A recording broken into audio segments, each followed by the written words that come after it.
할렐루야. 예, 하나님의 은혜가 풍성히 임하심을 감사합니다. 오늘 하나님께서 우리에게 주시는 말씀, 하나님 나라를 바라는 자, 누가복음 18장 9절에서 17절 말씀입니다. 사람은 자신의 가치관을 따라 행동하게 되어 있습니다. 그러므로 어떤 이의 행동은 바로 자신의 가치관을 증명하는 외적 표식이다 라고 할 수 있습니다. 마음은 그렇지 않아 라고 이야기할지 모르지만 실상은 내 마음 한 구석에선 그것에 대해서 어느 정도의 동조, 일부분이지만 동의 찬성이 있었기 때문에 그 행동이 가능하다라는 것이죠. 많은 사람들은 나는 이렇게 행동하지만 이렇지 않습니다 라고 얘기하지만 그 행동 가운데는 반드시 자신도 모르는 자신 속에 있는 그 무언가가 나오기 때문에 그런 행동을 하게 되어 있다라는 겁니다. 그런 의미에서 우리 신앙인들이 하루하루의 자신의 행동을 반추하실 필요가 있는 것이 나의 그 행동은 나도 모르게, 내 마음은 그렇지 않아요 했을지 모르지만 나도 모르게 하나님을 등졌었던 것이고, 나도 모르게 하나님의 눈을 피하고 싶었던 것이고, 하나님의 귀를 막고 싶었던 행동이었다라는 겁니다. 오늘 이 나의 어떤 삶을 통하여서 우리가 어떤 것을 표현할 것이고 또 나의 어떤 가치관을 점검하면서 내가 무엇을 향하고 있는가를 다시 한번 좀 재점검하고 정립하는 시간이 되었으면 좋겠습니다. 오늘 말씀 아주 귀한 이제 이런 비유의 말씀인데요. 이 말씀을 9절에 보니까 왜 하셨나, 비유의 목적, 교훈의 목적을 밝히십니다. 자기를 의롭다고 믿고 다른 사람들을 멸시하는 자들이 있다. 나는 너무 잘하고 너는 못해. 기도하는 사람에게는 어떤 태도가 필요하냐 할 때 1절에서 8절까지 인내로서 기다리면서, 그러면서 무엇보다도 주님께서 오시는 그때까지 믿음을 간직하면서 그렇게 기도해라 하신 교훈에 이어서 오늘은 어떤 기도를 해야 하나님께서 받으시냐, 반대로 어떤 기도를 거부하시냐, 그것에 대한 아주 상반된 어떤 이런 인물을 통하여서 주님께서 교훈하십니다. 자기를 의롭다고 믿는다는 것이 이게 보통 마음이 아니에요. 난 굉장히 의롭다, 난 너무 잘한다, 모든 것이 완벽하다, 하나님하고 대할 만하다, 이런 생각을 여러분 혹시 해보신 적 있으세요? 나 이만하면 진짜 하나님도 뭐라고 말 못한다. 인간이 말이에요, 솔직히 얘기해서 양심 있으면 이런 생각을 할 수가 없는데 그 예수님 당시에 이런 사람이 있었어요. 대놓고 하던 사람. 누구? 바리새인들이 대표적인 존재들입니다. 실제로 서기관들과 바리새인들은 이 부끄러운 행동들을, 그들은 당시 유대 사회의 종교 지도자들이었지만 행했습니다. 즉 자신을 의롭다고 여겼습니다. 또 거기다 내고 의롭다고 속으로 여긴 걸로 끝나는 것이 아니라 내가 얼마나 의로운지를 외적으로 보이려고 사람들이 그것을 인정하게 하기 위해서 굉장히 외식적인 행동들을 많이 했어요. 의를 추구하는. 그렇다면 이들이 뭘 그렇게 잘했다고 스스로를 의인으로 여겼는가? 첫 번째 이거예요. 나만큼 율법을 잘 아는 사람이 있으면 나와봐. 요즘 말로 말은 뭐예요? 나만큼 성경을 많이 알고 많이 읽은 사람이 있으면 나와봐. 우리나라 말에 딱 그 말이 맞아요. 구슬이 서말이라도 꿰어야 보배인데 니들은 구슬 서말 갖고 있는 걸 자랑하는 거예요. 율법에 해박하다고 해서 자기가 하나님 앞에서 의롭다고 말할 수 없어요. 많이 안다고 해서. 오히려 많이 아는 자가, 많이 받은 자가 뭐예요? 하나님께서 많이 요구하신다고 그랬어요. 신앙의 연수를 자랑하고 자신의 열심을 자랑하고, 그건 자신과 하나님과의 관계지 사람들 앞에 내세울 게 아니에요. 교회에서도 나 기도 많이 하네, 나 성경 많이 읽었네, 나 교회 오래 다녔네, 이 교회 터줏대감이네. 무슨 의미가 있어요 하나님 앞에서? 근데 의외로 그런 사람들을 많이 만나요. 나 저 목사님이랑 친하네, 그죠? 나 담임 목사님하고 야자 하던 사이야. 야자라고 해서 나도 목사님한테 야는 아니지만 그분이 나한테 야자 했대. 이런 유치한 자랑거리를 실제로 자신의 자랑으로 삼는 이들이 요즘 같은 고등교육 시대에도 존재한다는 게 참 씁쓸합니다. 그리고 이들이 그럼 율법만 알고 가만히 있었냐? 율법을 성실하게 이행했다는 거예요. 열성적으로. 근데 주님 보시기엔 이 율법 이행이 온전하다, 그렇지 않았다? 잘못됐다는 거예요. 외식, 위선적이요. 형식에 취해서 마음은 없이 그야말로 몸으로만 하는 이런 율법 이행은 하나님께서 인정하지 않는 거예요. 우리가 신명기 말씀을 계속 보지만 뭡니까? 너는 마음을 다하고 뜻을 다하고 힘을 다하여 주님을 사랑하라고, 그 마음으로 율법을 준행하라고 했는데 이들은 마음, 뜻, 힘 뭐 다 필요 없어요. 뭐만? 행위만. 그런데 그래놓고 자기들은 의롭다는 거예요. 이들은 율법에 해박했고 또 그야말로 오랫동안 경건생활이 몸에 배인 그런 존재들이었을지 모르지만 하나님과 이웃을 사랑하는 율법의 근본 정신을 저버림으로써 당연히 하나님 앞에서도 의롭다고 인정받지 못했고, 이런 행동은 심지어 예수님에게 주요 타깃이 됐죠. 그렇게 하지 말라는. 그런데도 그런 이야기를 전혀 깨닫지 못하고 자신들의 외형적 행동으로 자신의 의를 평가하는 고정관념 안에서 안주하면서 계속적으로 이 영적 무직에 갇혀서 교만을 일삼았어요. 그게 뭐였다? 자신의 의롭다고 믿고 다른 사람을 멸시하는 이런 행동이었습니다. 자, 그런 사람들에게 교훈 주시는 내용인데요.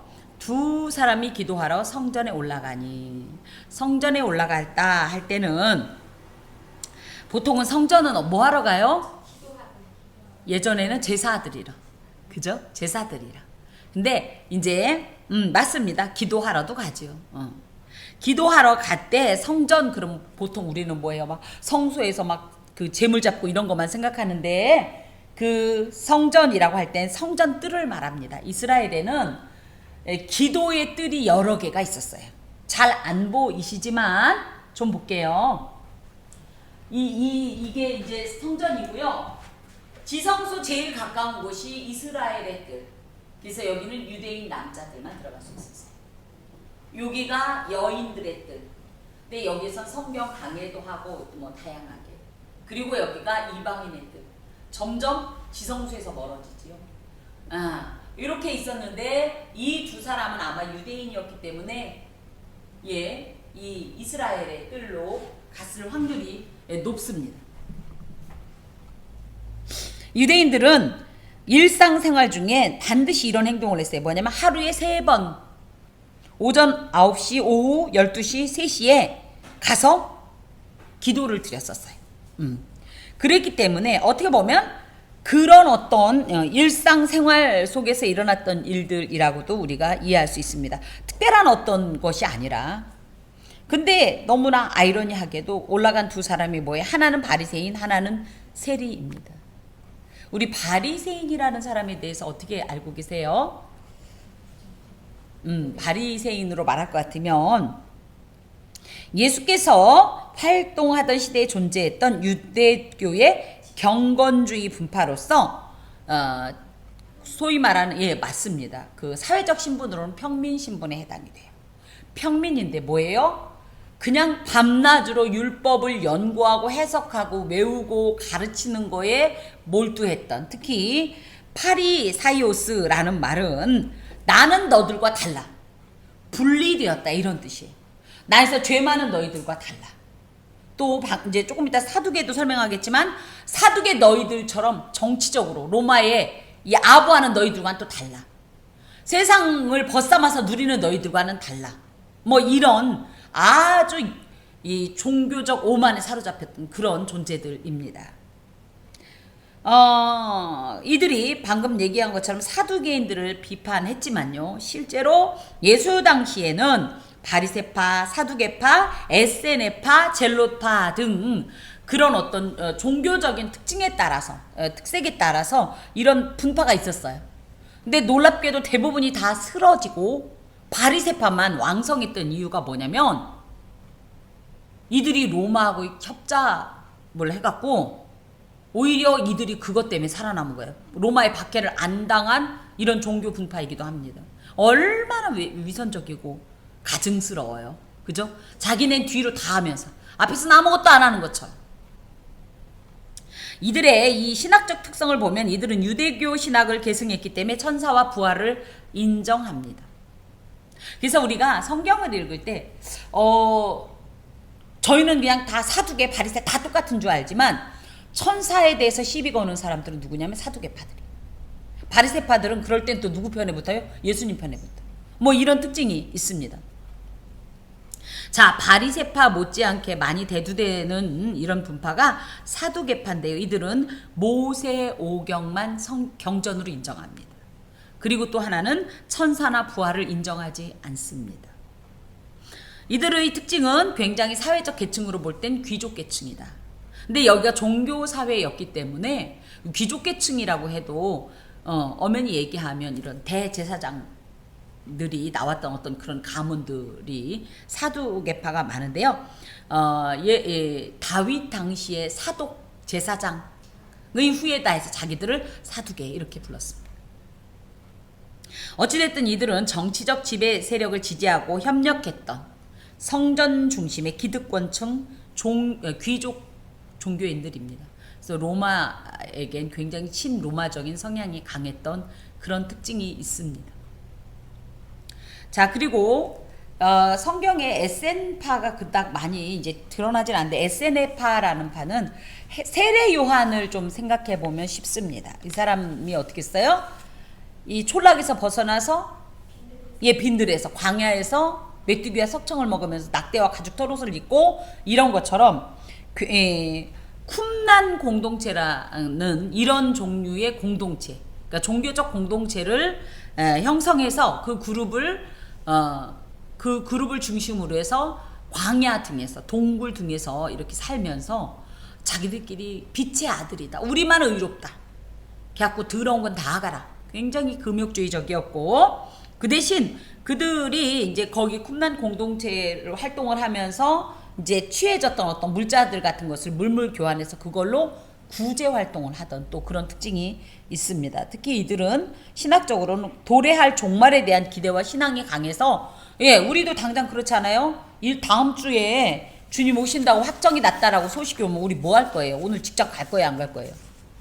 안 가죠. 뭐 할 거예요 그럼? 그죠?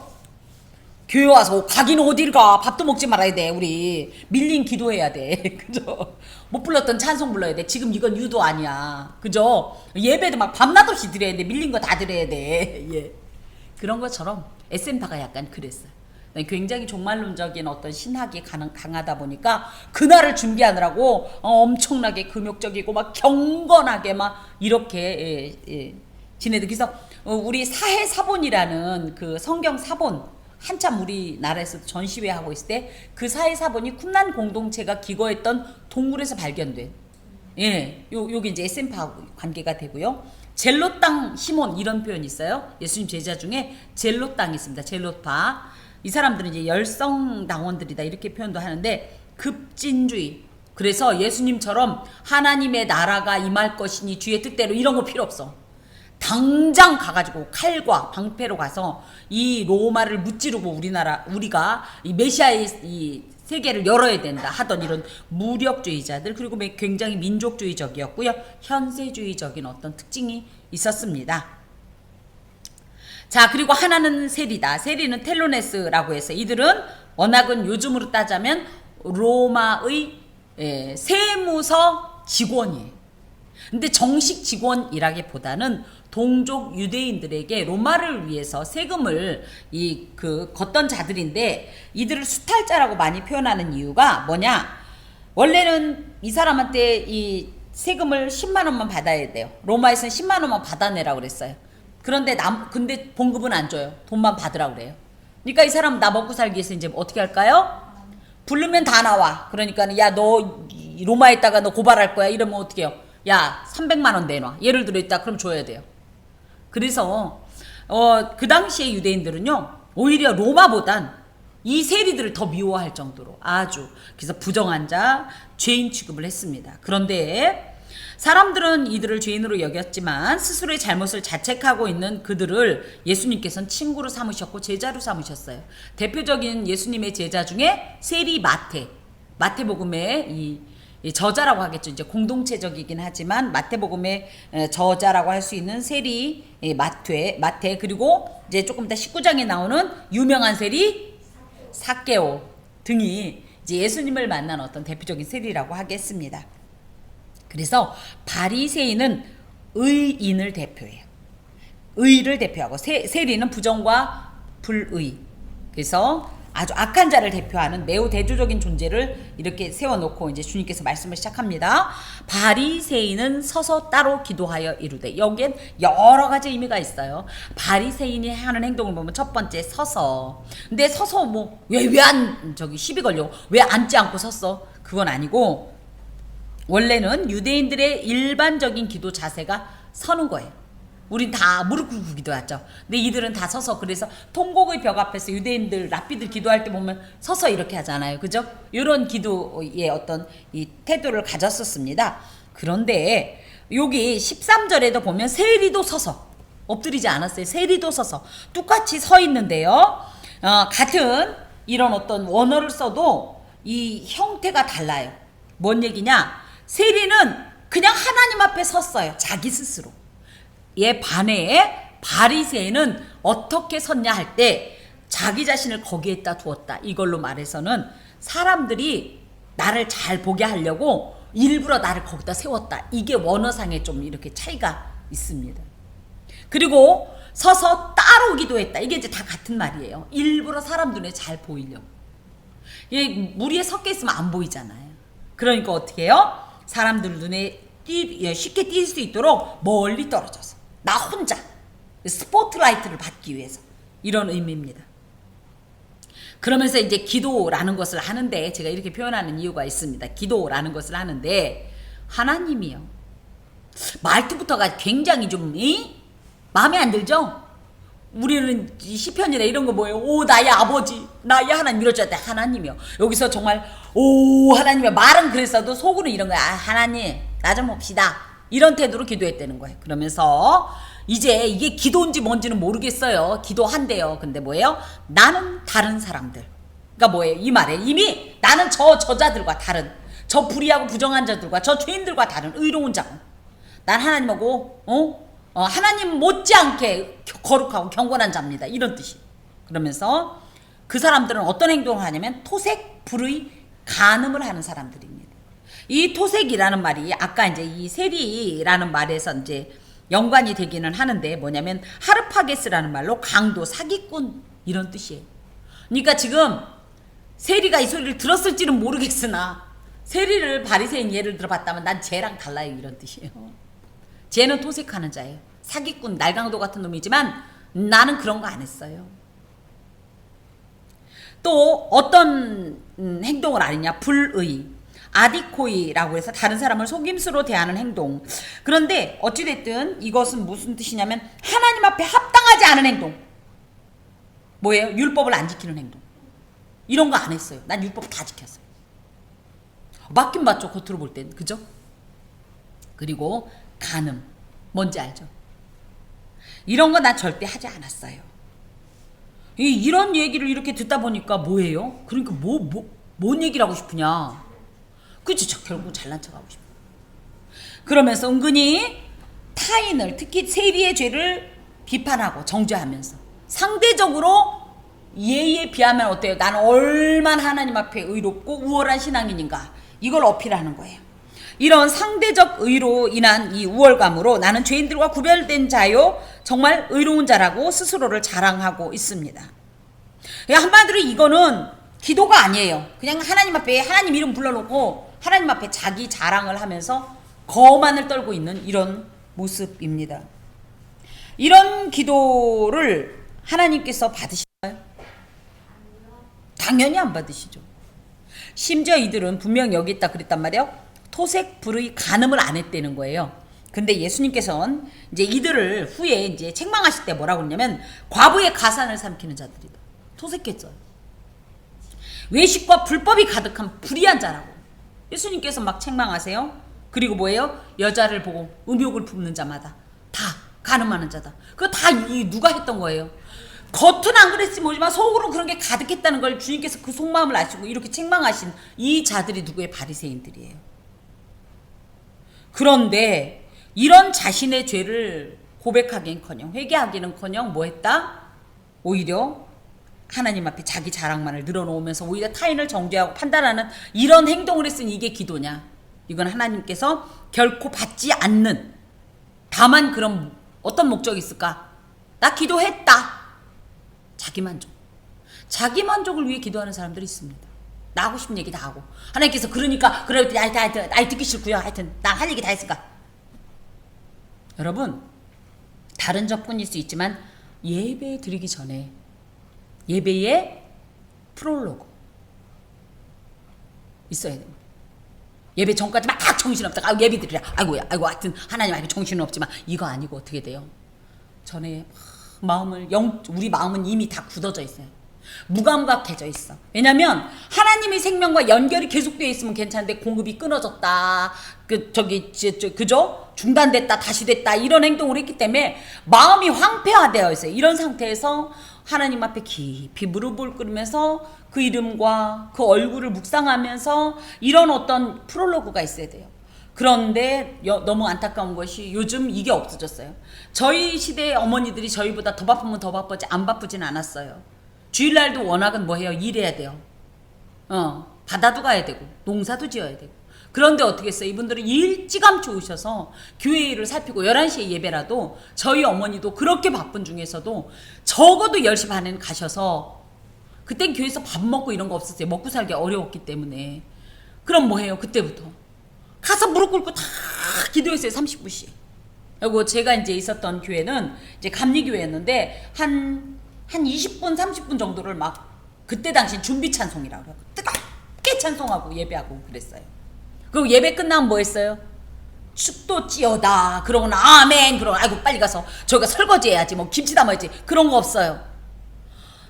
조용히 울면서 그 받은 은혜를 생각하고 또 앞으로의 살아갈 일을 결단하면서 그렇게 기도했어요. 이걸 예배 이 에필로그라고 할 때 우리가 이게 있어야 돼. 내 할 것만 딱 하고 그냥 의무적으로 이런 행동들이 마치 이 바리새인의 모습인지도 모르겠어요. 우리가 오히려 예배라는 어떤 이런 중심적인 이런 의식을, 이 거룩한 의식을 앞과 뒤를 이걸 더 풍성하기 위해서 앞과 뒤가 있어야 돼. 그런 의미에서 저희 교회는 참 아름답습니다. 제가 저희 성도들을 자랑할 때 그 얘기합니다. 우리 성도들은 예배가 끝나고 축도가 끝나도 움직이지 않아요. 오히려 그 받은 은혜를 생각하고 하나님 앞에 기도하고 예배 전에도 어떻게 하면 은혜를 받을까 마음을 모으고 하나님께 집중합니다. 이게 있어야 되는데 이 기도라고 하지만 이 기도는 뭐예요? 결국은 내 만족일 뿐 하나님과 무관한 어떤 종교 행동은 하나님은 일단 받지 않으십니다. 그리고 또 뭐예요? 심지어는 이 세리와도 같지 아니하는 감사하나요? 너무 노골적이죠. 너무 노골적. 응? 그러면서 이제 내가 얼마나 잘난 사람인지를 얘기해. 나는 일회에 2번씩 금식하고 일주일에 1번 금식하는 거 되겠어요? 금요일 저녁만 해도 좋은데 어렵더라고요. 어지러워요. 근데 이제 물론 하나님께서 분명히 금식을, 나의 기뻐하는 금식은 흉악의 결박을 풀어주며 말씀하신 거 옳습니다. 온전한 금식 드려야 되는데 이들이 그런 금식을 한 것이 아니라 일주일에 2번씩 금식한 이유는요, 구약에서 모세가 십계명을 받으러 올라갔다 내려온 날, 올라간 날이 목요일, 내려온 날이 월요일이라고 전승이 있어요. 그래서 그날 금식한 거예요.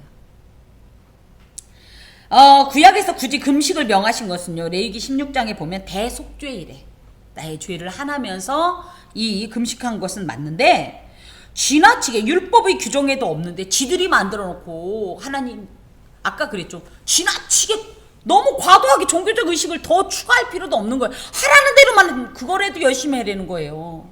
근데 더 해놓고 누구 말 맞다나, 그죠? 하라고도 안 한 거 해놓고서 나 그거 갖고 자랑하는 이런, 아주 직접적으로 자신의 의를 자랑합니다. 거기다 대고 또 뭐예요? 소득의 11조를 드리나이다. 아니 원래 11조는 뭐예요? 당연한 거 아니에요? 아니 하나님께서 다 주신 것 중에 10분의 1 그거 드리는 거를 갖고 이렇게 유세를 떨 일이에요 지금? 9개를 다 먹고서 1개 드리면서? 근데 여기에 소득이 11조 그러니까 월급의 11조가 아니라 이 사람들이 얘기하는 이 소득의 11조라는 것은 판타호사 크토마이라는 말로 모든 재산에서의 11조. 만약에 이게 진심이라면 너무너무 하나님을 사랑해서 드리는 11조라면 아주 어마어마한 건데 그것보다는 계속적으로 사람들한테 어필하기 위해서 옳게 보이려 율법의 요구 이상을 실천하는데 사랑의 마음은 없이 마치 하나님의 눈을 속이듯이 이런 행동하는 것 하나님은 원치 않으십니다. 이 기도의 특징은 뭐냐? 우리가 기도할 때 제일 먼저 뭐 해요? 기도의 순서를 봅시다. 하나님 부르고 감사합니다. 그 다음 뭐예요? 나의 죄를 회개합니다. 용서해 주옵소서. 그리고 간구 들어가고 예수님의 이름으로 기도합니다. 아멘이라고 하면 여기서 뭐가 빠졌어요? 첫 번째 감사도 없어요. 그죠? 하나님이 회개가 있어요? 하나님을 놓고 잘난 척하고 그리고 뭐예요? 은혜를 간구하는 은혜의 간구도 없어요. 하나님 필요 이런 사람 뭐하러 하나님이 필요해?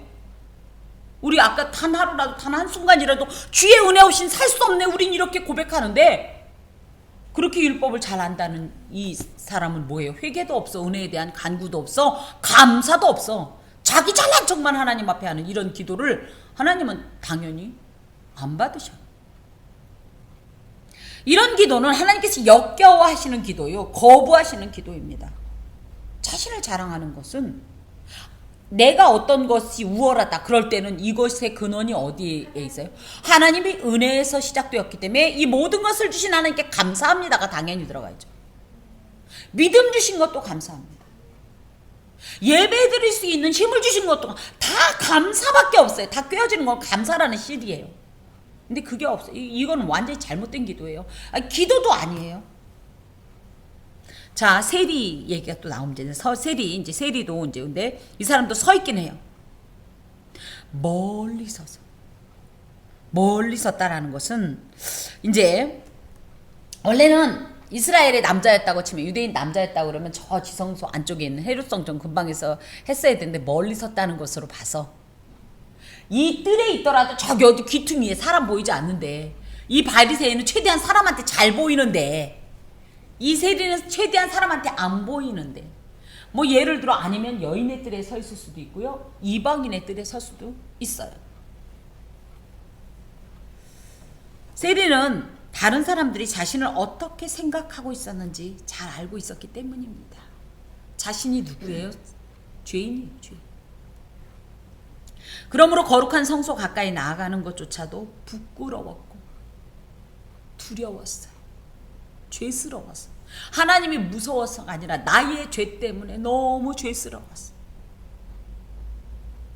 더하여서 그렇게 큰 소리로 잘난 척하는 바리새인 옆에서 기도하면 기도 방해될 것 같아.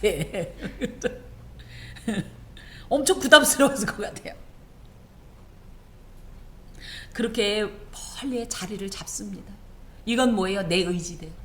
아까 세리는 뭐예요? 사람들 의식하면서. 이건 뭐예요? 하나님 앞에서 서 있는 거예요. 그러면서 감히 눈을 들어 하늘을 쳐다보지도 못하고. 원래 기도할 때 눈을 들어서 이렇게 하늘을 우러러보는 자세가 일반적인 기도 자세예요. 서서 눈을 들어서 하늘을 바라보면서 기도하는 것이 일반적인 자세인데 이 사람은 원어상은 눈을 들지도 못했을 뿐만 아니라 그렇게 원하지도 않았다. 자기가 그렇게 할 엄두도 못 냈다 이런 뜻이에요. 사실 세리에게 눈을 들어 하늘을 보지 못하도록 강요한 사람은 아무도 없었다. 야, 눈 깔아. 어디 죄인 주제에. 이렇게 아무도 말 안 했지만 내 속에 있는 이 죄스러움으로 이 죄책감으로 인한 부끄러움 때문에 감히 눈을 들어서 하늘을 우러러 보는 것조차 생각하지 못할 정도로 죄인으로서 갖는 그 하나님에 대한 두려움, 부끄러움. 죄를 지면 부끄럽잖아요. 그래서 아담이 가리는 거죠. 이 부끄러움. 그러면서 무엇보다도 그 하나님을 경외하는 태도입니다. 어디서 눈을 똑바로 떠서 하나님을 볼 수가 있겠어요? 죄인 주제에. 눈 마주칠까봐 무섭지 않아요? 우리가 그렇지 않나요? 주여 이곳에 임하소서 그랬더니 여기 있다. 그럼 뭐라 그럴까요 여러분? 그러니까 역시 자존감 높은 여자는 저렇게 대답해. 깜짝 놀랐잖아요. 자 저 같으면 저기 그렇다고 직접 그렇게 대답하실 필요는 없고요. 하여튼 조용히 그냥 멀리서 이렇게 하나님 눈 똑바로 쳐다보면 살짝 없다고 그러잖아요. 저는 무엇보다 진짜 죄스러움으로 인한 이 수치감 때문에 전 농담으로라도 어머 깜짝 놀랐잖아요 이러지 못할 것 같아요. 그러면서 또 하는 행동이 뭡니까? 가슴을 치며. 가슴을 친다는 건 뭐예요? 자신의 죄를 한탄하는 거예요. 내가 왜 그런 죄를 지었을까? 회개의 전형입니다. 회개가 잘못했어요 이게 아니에요. 우리가 정말 하나님 앞에 이 나의 죄를 이 하나다 보면 어떻게 막 가슴을 치고 내 머리를 막 저만 그렇습니다. 저는 막 너무 어떻게 할지 모르. 제가 막 저 머리를 막 쥐어뜯을 정도로 너무 부끄럽고 죄송스러워서 막 자신의 죄악을 통분히 여겼다. 나는 왜 이렇게 죄밖에 지을 수 없는 존재입니까? 나는 어쩜 그렇게 하나님 앞에서 유대인이라고 뭐예요? 하나님의 백성 아닙니까? 하나님의 백성인데 나는 어쩜 이렇게 정말 할 수 있는 거라고는 죄 짓는 것밖에 없습니까? 그렇게 가슴을 쳤다. 그러면서 하나님이여 불쌍히 여기시오. 하나님의 은혜 아니면 난 살 수가 없어요. 하나님이 불쌍히 여기지 않으면 난 존재할 수가 없어요. 그나마 서서 하나님 앞에 기도하는 이 자체도 불가능한 죄인 중에 괴수입니다. 그러니 오직 당신의 은혜로 나를 덮으소서. 나는 죄인입니다. 하나님께서 어떤 기도를 받으셨을까? 내가 너희에게 이르는 이에 저 바리새인이 아니고 이 사람 즉 세리가 의롭다 하심을 받고 그의 집으로 내려갔느니라. 자신의 종교적 열성을 사람들과 하나님 앞에서 마음껏 자랑한 사람의 기도를 하나님께서 받으셨냐? 의롭다 하심을 받았다라는 것은 법정적 용어로서 하나님 앞에서 모든 죄를 용서받고 의인으로 인정받았다. 그러면 그거 반대편에 서 있는 사람 뭐예요? 어떤 죄도 용서받지 못하고 의인이라고 인정받지도 못했다. 하나님께서는 무릇 자기를 높이는 자는 낮아지고 자기를 낮추는 자는 높아지리라 말씀하신 것처럼 교만한 자는 물리치시고 겸손한 자를 높이신다고 잠언서 말씀에 기록되어 있습니다. 기도는 하나님께서 받으시는 기도를 해야 돼요. 내 속 시원하라고 얘기하는 게 아니에요. 물론 그렇게도 했어요. 근데 하나님께서 이제 다 했냐? 이러셔서 사무실에서 제가 몇 주 전에 성질을 해가면서 이건 기도인지 뭔지 막 했는데 다 했냐? 제가 그 소리 들었댔잖아요. 야 제라나 내가 너한테 빚 졌냐? 아니요. 그때부터 갑자기 아니요. 너 꼭 나를 빚쟁이 추궁하듯이 추궁한다. 그게 아니라요. 또 이제 이럴 바에는 내가 그걸 안 해야 돼. 그걸 안 해야 돼. 하나님께서 받으시는 기도는 첫 번째 개인적이고 직접적인 기도. 그래서 다른 사람 의식하고 쟤보단 내가 잘해 이런 짓 하지 말라는 거예요. 저 사람들에 비하면 나 신앙 좋아 이런 얘기 할 필요가 없다는 거예요. 하나님과 나만 1대1로 대면하여서 드리는 그런 기도를 하라는 겁니다. 두 번째, 하나님 앞에 서면요 나도 모르게 나는 철저하게 부정하게 돼 있어요. 나는 죄인으로소이다. 의로운 것은 단 한 점도 없습니다. 한 터럭도 안 됩니다. 이렇게 죄인임을 고백하면서 모든 일을 하나님께 맡기고 하나님을 신뢰하는 그런 기도를 드리는 거예요. 그리고 솔직한 기도를 드리는 거예요. 별의별 말 막 기도 길게 하려고 일부러 막 성구 암송 대회 했다가 또 막 기억이 또 안 나니까 갑자기 또 찬송가 불렀다가 물론 너무 뜨거워서 막 찬송가도 부르고 막 이럴 수는 있는데 그게 아니라 어떻게든지 막 이 시간을 끌고 사람들한테 그럴듯하게 보이려고 이제 가끔 그런 분들을 봅니다. 그런 기도 할 필요 없다는 거예요. 제가 그래서 진짜 기도는 이거라고요. 아시지요 주님. 이걸로 끝났잖아요. 우리 그래서 저는 어린 시절에 그 부흥회 때 우리 다 같이 찬송하고 찬양하고 기도합시다 그러면서 아시지요 이렇게 시작되면 막 엉엉 울어. 뭔 말이 필요 있겠어요? 내 마음 아시는 하나님, 내 이름 아시는 하나님, 나의 모든 것 다 아시는 하나님, 나의 처음부터 끝까지 아시는 이 하나님 앞에 그냥 아시지요 아시지요 아시지요 주님, 이게 가사의 전부잖아요. 솔직한 기도를 드리래. 이런 기도만이 하나님 앞에 응답받습니다. 상달됩니다. 더하여서 사람들이 예수께서 만져주심을 바라고 자기 어린 아이를 데리고 오매 제자들이 보고 꾸짖거늘. 왜 이런 일이 있었냐면요, 당시의 관습에는 부모들이 자신의 어린 아이를 랍비에게 데리고 가서 이게 축복을 받는 그런 관습이 있었어요. 이제 이들에겐 예수님이 훌륭한 선생님이었기 때문에 이 예수님께 축복을 받고 싶어서 이제 부모들이 아이들을 데려왔는데, 여기엔 뭐라고 돼 있어요? 보통 우리는 어린 아이라고 그동안 읽었지만 여기엔 뭐라고 돼 있어요? 자기 어린 아기. 해석을 아주 정확하게 한 거예요. 원래 아이는요, 파이디온 알죠? 그런 것처럼 파이디온이 얘들아 이런 건데, 파이디아, 그래서 보통 유소년층을 의미한다면 여기 이 아기는요, 브레페라는 말로 진짜 영유아, 깐난쟁이. 그만큼 하나님의 주시는 이 복을 원했다는 거예요. 그런데 이걸 갖다 어떻게 제자들이 책망했어요. 막 뭐라고 했어요. 왜 왔냐고. 애들은 가라. 왜? 우리 선생님 피곤해요. 왜 이렇게 많이들 왔어? 그리고 우리 선생님은 지금 말씀을 전해야지 니들한테 이 축복해줄 그런 지금 저거가 아니여. 이게 옳습니까? 아닌 거 확실히 아셨죠? 예수님은 누구도 뒤에도 나오지만 어린아이라고 해서 어른에게 부수적인 존재가 아니에요. 이 어린아이는 어린아이의 영혼이 또 있어요. 자기의 영혼, 하나님은 하나의 영혼으로 대하시는 거지 누구네 집 애로 대하는 게 아니에요. 저희 이제 은사 목사님의 아주 존경할 만한 부분이 무엇이었냐면, 저희 자녀들뿐 아니라 아이들 이름을 그렇게 다 아셨어요.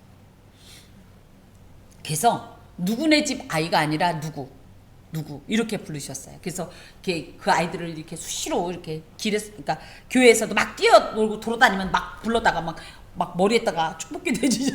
저희는 원하지 않는데도 뭐 저희 아이들이 막 빨리 저희 방방이 타러 가려고 돈 1,000원 받아서 달려가는데 막 목사님은 계단에서 올라오는 애를 탁 잡고 막 그러니까 저희 아이가 떠나면 안 된다는 생각에 절 보면서 막 이러는데 막 축복기도 해주시고 그랬는데, 예수님 마음입니다. 예수님은 그러셨어.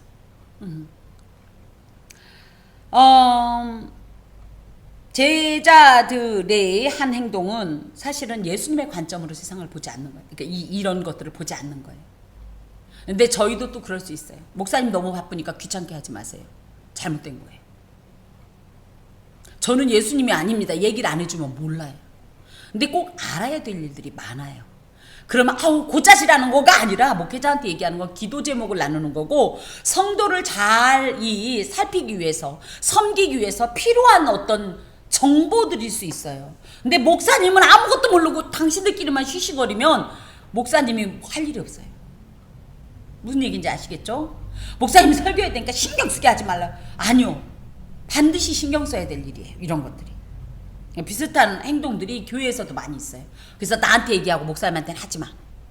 아닙니다. 여기서 하나 더 이제 제가 의도적으로 이제 이 본문을 같이 이제 묶긴 했는데, 여러분 질문합시다. 예수 믿는 집 아이, 그러니까 만약에 세례를 안 받았다. 예수 믿는 집 아이가 세례를 안 받았는데 죽었다. 천국 갈까요, 안 갈까요? 안 간다. 못 간다. 간다. 그 깐난쟁이가 믿긴 뭘 믿어? 뭘 알아서 믿었겠어? 안 그래요? 그럼 뭐 또 영세 받는 애들은 유아세례 받는 애들은 또 얼마나 믿음이 있어서 받았겠어? 하나님이 다 가만. 그럼 반대로 얘기합시다. 예수님 안 믿는 불신자 집 애들 죽었다. 천국 간다, 안 간다?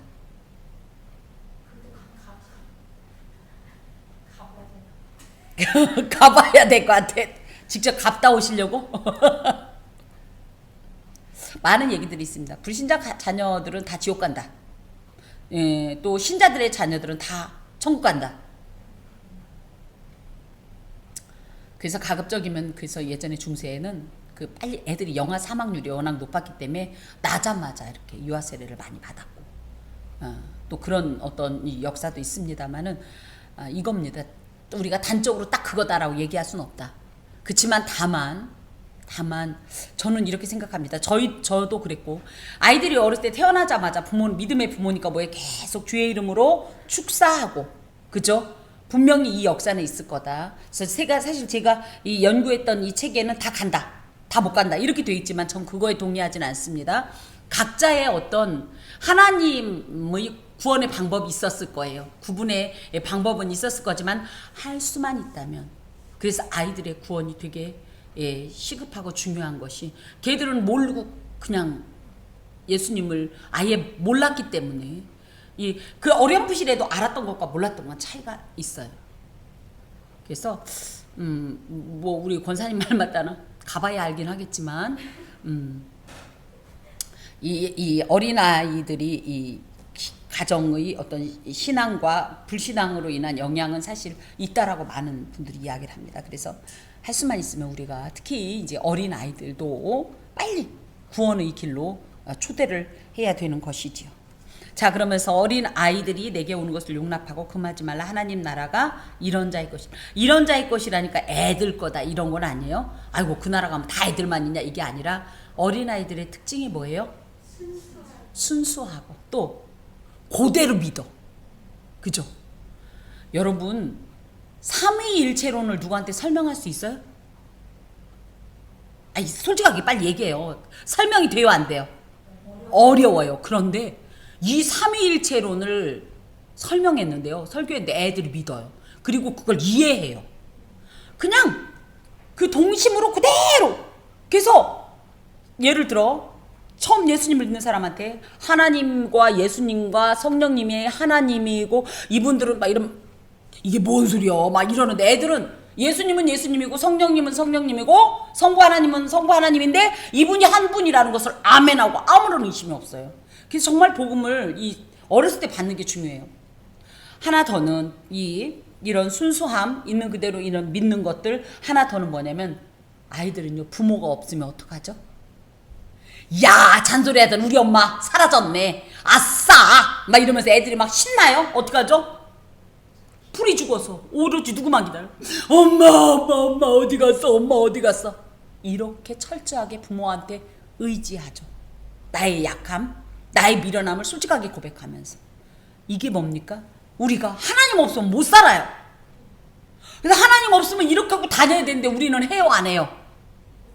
그런 마음으로 하나님을 신앙하는 자들이 하나님 나라를 소유하고 하나님 나라의 백성이 된다는 그런 말씀입니다. 내가 진실로 너희에게 이르노니 누구든지 하나님의 나라를 어린아이와 같이 받아들이지 않는 자는 결단코 거기 들어가지 못하리라. 그래서 하나님 나라의 시민의 자격은 뭐다? 아이처럼 순수하게 있는 그대로 전적인 어떤 의존감을 가지고 하나님을 신앙하면서 하나님을 바라는 자가 하나님 나라의 시민의 자격이 있다라는 것입니다. 아까 이제 맨 처음에 말씀드렸습니다. 가치관이 우리의 이 행동을 결정한다. 우리가 지금 하는 행동은 뭐예요? 나도 모르게 나왔어? 나도 모르게 나왔지만 원래 걔가 밖에서 있던 애가 나온 게 아니에요. 안에 있던 애가 나온 거예요. 세리의 가치관이 이 행동입니다. 바리새인의 가치관이 바로 이 행동입니다. 아이들도 마찬가지. 우리가 세상을 살아가면서 우리가 하는 행동은 반드시 뭐다? 우리도 모르게 우리 속에 있던 것들이다. 그럼 우리가 어떤 가치관을 세워야 되는 거예요? 하나님 나라를 향한, 하나님 나라에 기반한, 하나님 나라를 추구하는, 지향하는 가치관이 있어야 행동이 그렇게 나와요. 오직 예수밖에 없다라는 이런 고백이 있어야 행동이 그렇게 나와요. 난 하나님을 사랑합니다라는 행동, 이 가치관이, 이 고백이 안에 있어야 밖으로 나와요. 그래서 다시 한번 여러분과 저에게 간절히 권합니다. 하나님 나라를 바랍시다. 그 나라를 바라는 자는 저절로 하나님께서 주신 수많은 이런 명령들이 더 이상 명령이 아니라 뭐가 돼요? 나도 모르게 나오는 거예요. 나도 모르게 율법을 사랑하고 하나님을 사랑하고 진심이고 최선을 다해서 삶 가운데 믿음을 실천하는 이런 성도가 되는 것이에요. 하나님 나라를 바랍시다. 기도하겠습니다. 주님, 이 몸의 소망 무행과 주 예수밖에 없습니다. 이 고백이 우리 안에 굳게 자리하게 하시고 주께서 우리에게 꿈꾸고 바라보라신 그 하나님 나라를 받들면서 그 하나님 나라로 살기를 결단하여 세상 가운데에서도 주의 뜻을 이 땅 가운데 이루는 거룩한 구별된 하나님 나라 백성으로 살게 하여 주시옵소서. 하나님께서 이제 또 저에게 귀한 기회를 주시나이다. 믿음의 사람으로 사랑을 증명할 현장으로 우리를 파송하실 때에 우리 안에 다시 한번 하나님에 대한 온전한 신앙을 점검하게 하시고 다시 한번 수축하게 하시고 재건되어서 온전한 주의 백성으로 살게 하여 주옵소서. 예수 그리스도의 이름으로 기도하오며 주님의 기도를 드립니다. 하늘에 계신 우리 아버지, 아버지의 이름을 거룩하게 하시며 아버지의 나라가 오게 하시며 아버지의 뜻이 하늘에서와 같이 땅에서도 이루어지게 하소서. 오늘 우리에게 일용할 양식을 주시고 우리가 우리에게 잘못한 사람을 용서하여 준 것 같이 우리 죄를 용서하여 주시고 우리를 시험에 빠지지 않게 하시고 악에서 구하소서. 나라와 권능과 영광이 영원히 아버지의 것입니다. 아멘.